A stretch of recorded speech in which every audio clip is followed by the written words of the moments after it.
பிள்ளையார் பிள்ளையார் பெருமை வாய்ந்த பிள்ளையார் பிள்ளையார் பிள்ளையார் பெருமை வாய்ந்த பிள்ளையார் அரசமர தடியிலே அமர்ந்திருக்கும் பிள்ளையார். பிள்ளையாரே என்னை காப்பாத்துங்க பிள்ளையாரே. கோயில் சுத்துல கோடு போடுற? அதனாலதான் போட்டேன். நம்ம வீட்டு சிவரா இருந்தா நான் போடுவேன். என்னடா உளர்ற? டேய் நீ நம்ம ஊருக்காரன் தானே, கோவில் எத்தனை தடவை சுட்டி வரேன்னு கோடு போட்டேன்டா. டேய் கோயில் செவத்துல இங்க கோடு போடக்கூடாதுடா. முடியாதுடா, கோவில்ல வேண்டிக்கிட்டு சுற்றும் போது கணக்கு போடுறது தமிழ் உங்களை வழக்கண்டா. இதெல்லாம் வழக்கம் இல்ல, மூட நம்பிக்கை. இல்லடா, உன் பெயரு என் பெயரு எல்லாத்தையும் நான் இங்க இந்த பிள்ளையார் கிட்ட எழுதி வச்சிட்டு போயிருவேன்டா.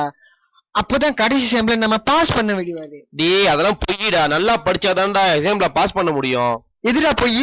பேப்பர்ல பெயர் எழுதி வச்சு சாமி கழுத்துல தொங்க விடுறது, செங்கு கல்லுல சாமி ஆக்குறது, மயில் கல்ல சாமி ஆக்கி அதுக்கு திருவிழா கொண்டாடுறது, இந்த மாதிரி எல்லாம் செய்யணும் ஆசை இருந்தும் சைலண்டா 3 கோடு தான் போட்டேன். அதுக்கு இப்படியா? பிள்ளையாரே உனக்கு நேர்த்தி கடை செலுத்த போறேன். வணக்கம் சார். கடவுளே, என்னை அண்ணாடிக்கும் அடிக்கிற வீட்டுக்காரர் திருந்தணும், அதுக்காக நான் மண்சோறு சாப்பிடுறேன். ஆமா, எதுக்கும் வீட்டுக்காரர் உன்னை அடிக்கிறாரு? டேய் அவங்க வீட்டுக்காரர் குடிச்சு அன்னைக்கு அடிக்கிறாராண்டா. ஓ அப்படியா?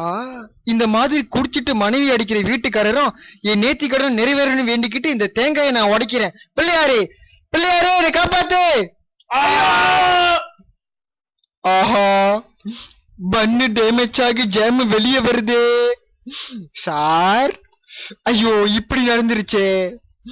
நேர்த்திக்கடை செய்யறேன்னு சொல்லி நம்மளை கஷ்டப்படுத்துறது மட்டும் இல்லாம மத்தவங்கள கஷ்டப்படுத்துறோம். கடவுள் மேல மனசார அன்பு வச்சா போதும், நம்மளுக்கு தேவைப்படுற நேரத்துல அவரே கொடுப்பாரு. அதே நேரத்துல மூட நம்பிக்கையெல்லாம் நேர்த்திக்கடனா மாறிக்கிட்டு இருக்கு. அதெல்லாம் நம்ம கடைபிடிக்க கூடாது. மன்னிச்சிருங்க சார், மன்னிச்சிருங்க சார்.